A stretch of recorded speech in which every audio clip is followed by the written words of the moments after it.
نوح زندگی چې په هغه باندې تقسیم کی نو دا هغه مهنت په یو کس باندې تقریبا 12 کال دی. صحیح ده. مونږ خو چرته چاته خبر وکړو 2 پیری وته وکړو 3 پیری چې وته وکړو وینه منی مونږ ځا خو د جهنم کند اسیم چې دینو غټه ده او جهنم باسیم و چې حل من مزید یا الله که نور سین او غم راک زه یو بګی تم شو. انو علی السلام له الله تعالی سمره پراخ سینه ور کړ 9.5 کاله چې پاغي کې اوسطن په یو کس باندې داغه مهنت تقریبا 12 کال دي او بیا هم چې دین واغه سکی د خپل قوم د پاره دعا غواړي. خو چې کله وته الله تعالی او فرمایل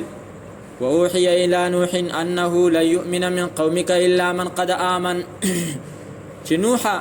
ستاد قوم نه چې وسه پورې چا ایمان راوړی بس دغه ایمان راوړی د دینه خو نور ایمان نه راوړي دا غي نه رستو به چې دین وکما کارګزاري د خپل دعوت الله تعالی ته بیان کړي په سورۃ نوح کې انتهایی د درد نډک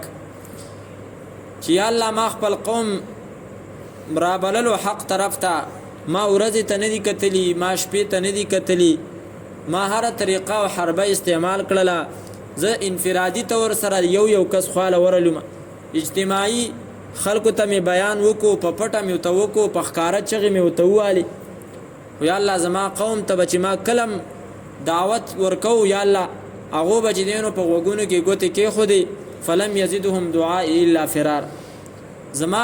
دعوت د دینه نور خبره زیات نه کا سوا د دینه چې کله به ما دعوت شروع کو نو هغه به تختیدل منډي به وای جعلوا اصابعهم في اذانهم په وګونو کې بچینو ګوتې کې نو زړه راډک شو 9.5 کاله په خپل سوچ وک نو دا غین رسته به جنو خیره وکي رب لا تذر على الارض من الكافرين ديارا یا الله په مقدس مکه چې څومره کافر دي دا غو یو کورم پرې ټول تباہ او برباد کا زکه چې دی پاتې کیږي نو د دیونه سوا د فاجر او کافر او بدکار نه بل څوک نه پیدا کی او بیا دا